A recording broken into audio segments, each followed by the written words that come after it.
Welcome to Madame Raven's. This way to the library. She's been expecting you.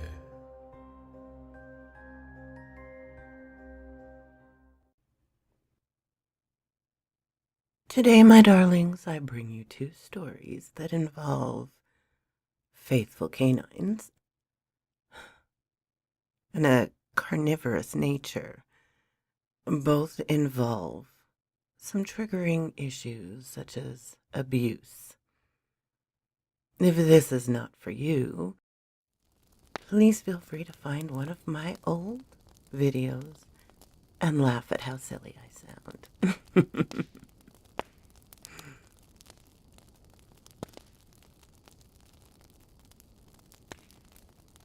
Women must serve men.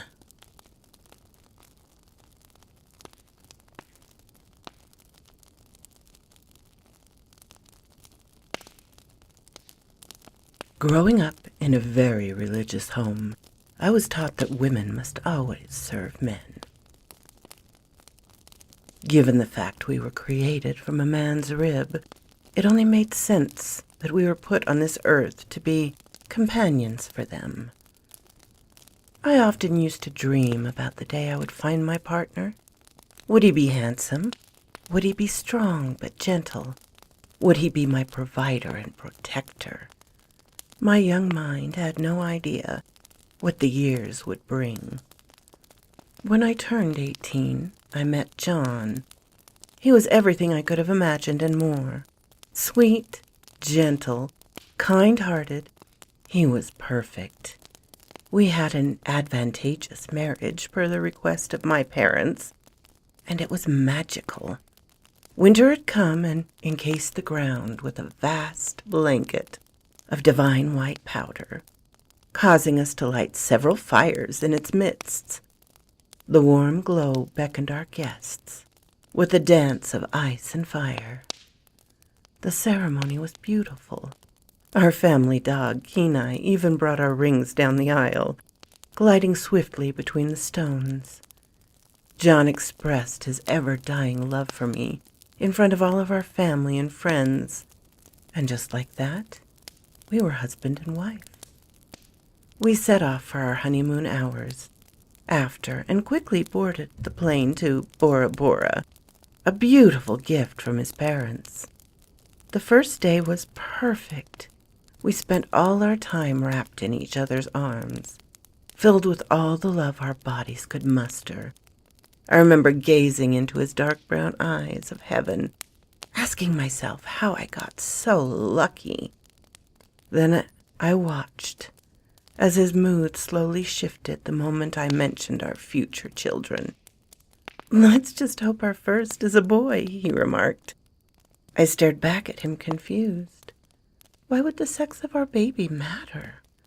I chalked it up to the fact that all men must dream of having a boy first, to carry on their legacy and last name. The next day, however, his true feelings began to show even more.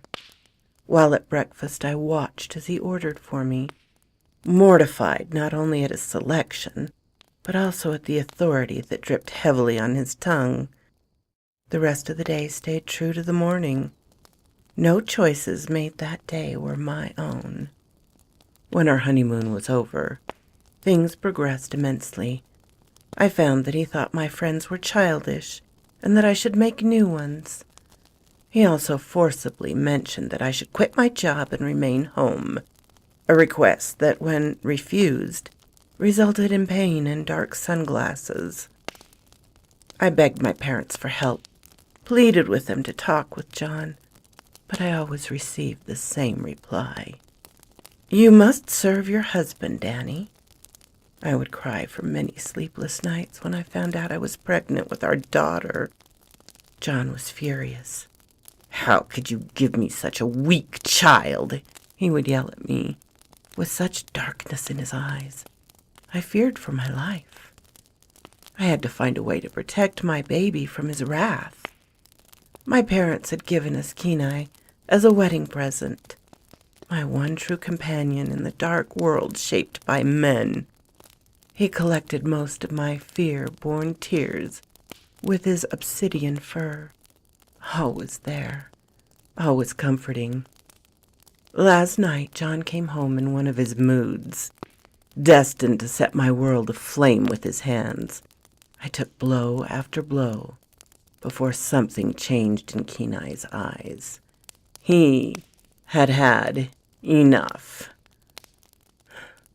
With the strength of a dragon, he rose from his bed, eyes locked onto John's throat. One moment, he had his hands clasped tightly around my throat. The next, he was reaching for his own as Kenai tore into the chauvinistic flesh. I fell to the floor, hands covering my eyes as I heard my husband scream out in pain. The sound of blood gurgling in his throat serenaded the night. I was free. When Kenai had finished with his prey, he pranced over to me with a warmth I had almost forgotten. With shaking legs, I crawled towards John, part of me hoping he was alive, while the other rejoiced in his departure. When no pulse was to be found, I leaned heavily against the couch and sighed. How was I supposed to get rid of the body? Today I woke up to a text from my mother, asking John and I to attend my younger brother's graduation barbecue. A brief moment of panic coursed through my veins before the solution hit me in the gut, like the betrayal of a knife. I spent a few hours preparing a dish for the celebration, while Kenai danced at my feet. I made sure to throw him a few pieces as reward for his bravery. Once everything was ready, we departed to my parents' house. I informed my family that John was ill and wanted me to send them all of his love. They bought it. When dinner was placed on the table, I glanced around at my family with joy in my heart. Wow, Danny, this meat is so tender and delicious. You must tell me your recipe. My aunt smiled at me with a mouthful of food. I beamed up at her and nodded as I patted Kenai from under my chair. I looked down at my plate with pride. I had done my duty as a wife, despite all of my tribulations. After all, women must serve men. So quoth this raven.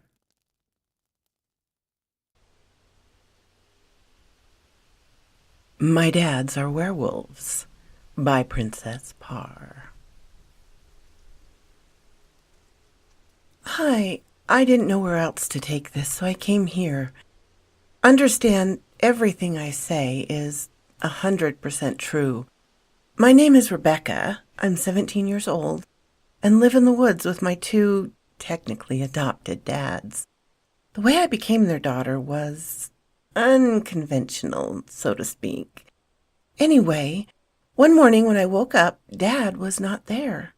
Normally I get up about 6:15-ish, shower, get dressed for the weather, come downstairs for breakfast. Daddy would make eggs and bacon and toast with a cup of coffee. Dad would already have been up, as he tends to get up much earlier than I do. He would be sitting at the breakfast table already, third cup of coffee in front of him, reading the paper, as Daddy finished making my breakfast. However, today was different. Daddy was making my breakfast, but Dad wasn't there. When I asked about it, Daddy replied that he's probably out in the woods or something, before handing me a stack of pancakes and my cup of coffee. After breakfast, we both went out in the woods, over to the outdoor classroom that I've grown accustomed to from when I was unofficially adopted at the age of 10. The air felt different, denser and chillier. Bear in mind, it is late summer here, so it being cold today made no sense. Also, I noticed a wolf I had not seen before. He was big, and bigger than any of the others out here. Bigger than Daddy, who he confidently strolled up to. Rubbing his leg, Daddy bent down, concern on his face, asking if the big wolf was okay. The wolf nodded as if he understood Daddy's words before walking over to me. The wolves stayed there for the entire lesson, with their head resting on my lap. This was unusual, as the wolves tend to come and go as they please, but rarely do they stick around. The wolf came back with us that night, even eating dinner at the table. Again I asked Daddy what was going on. Where was Dad? He smiled sadly and replied, "Honey, he is here." When I was about to ask him what he meant, the wolf strolled over to me, then stood up, his body beginning to morph into my dad. "I think you're finally old enough to know the truth. When you came to us that day in the woods in fear, telling me what your stepmother did to you, I went to her home, as a wolf, and brutally murdered her. I did that to protect you because, even then, I knew I already loved you. Your daddy and I, we wanted to have a child for a long time before that, and could tell you'd be the perfect fit." I was so stunned. I didn't know what to say, so he continued. "Remember the wolves, and how Daddy told you to see them as family? That's because they are. We are wolves, Rebecca. Werewolves. We didn't tell you this at the time because you were not ready to handle it. The people that came the day you were told to hide, they were police officers. A neighbor who heard your stepmother's screams alerted the police. They said when they got there it was a bloody, pulpy mess, and that the child was missing, that they had no leads on who could have possibly done such a thing, and it looked perfectly animalistic, what had been done to her body. Then Daddy spoke. We chose to protect you from all this, because you were so young. Right before you knocked at the door that day, we were discussing whether or not one of the wolves could come and live with us. We both love you very much, and only want to protect you, raise you in a home where you were safe and felt loved. One of the reasons we had you change your name was so that no one could ask questions when you went into town. They can never know what happened that day, that you have been alive this whole time and living with us. It would raise far too many questions. My head was spinning. I didn't know what to think, let alone how to respond. He continued, I know that this is a lot to take in, sweetheart. Give it a day or two and let it wash over you. We just wanted to tell you. I was just so... I can't describe what I was feeling, but it was strong. Then I asked, was my biological dad there? I was told he ran away when I was 8. Dad looked at Daddy, a sad look on his face. Honey, your bio-dad has been dead this whole time. After I was done with your stepmother, my nose picked up something deep within the floorboards. It smelled like you, but mixed with a foul, rotten odor. When I cracked into the floorboard, I found the decomposing body of a man with what looked like stab wounds all over his chest. I think she killed him, and might have killed you if I hadn't have intervened. I am so sorry, he said, before hugging me tightly, tears spilling from both of our eyes. We stayed like that for what felt like hours, before Dad picked me up and carried me to bed. When I awoke in the morning, I thought it had all been a dream. No way that could have been real, I had thought. I stayed that way as I took a long, hot shower and got dressed in my flannel, button-down t-shirt, and black skinny jeans. However, as soon as I descended the staircase, I walked into the kitchen, and what happened last night was anything but a dream. Dad was, again in wolf form, eating out of a bowl on the floor, before shifting back into human form grabbing a cup of coffee from Daddy, and sat down at the table to read the paper. As I sat down, Daddy handed me my breakfast and coffee, the only normal part of the abnormal morning. That night I was woken up by Daddy and told to get dressed quickly. I groggily grabbed a black t-shirt, a pair of black shorts, and a gray sports bra and went downstairs.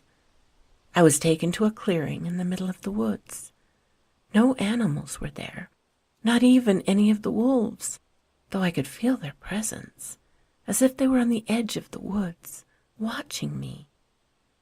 The moon was full and bright, and in the middle was an altar. Daddy walked me to the middle, placing both his hands and mine on the slab. Then he pulled out a small, blunt-looking dagger that looked rusted in the moonlight. "Now that you are 17, you are old enough to become part of the pack, a part of the family completely. Don't be scared. This will only hurt a little bit. You are safe." I nodded and closed my eyes as Dad slit both my wrists, and then his own, pressing them together so the blood would mix. Then he had me take his arm and drink from the blood. He said by doing that, I was changing into what both he and Daddy were. Once the ritual was complete, my own body morphed, and I became a werewolf, just like them. Daddy joined us in the middle, morphing into a wolf. Then the wolves in the forest joined us, and we all howled at the moon. So quoth this raven. If you like this, please hit the little button to let me know. If you didn't, hit the little button to let me know. Leave a comment. I'm always glad to talk with you, my darlings. I'm open to suggestions and criticisms, critiques. If you have not subscribed, please do so and ring the little bell so you know when to come up and see me. And I will talk to you next time, my darlings. Farewell.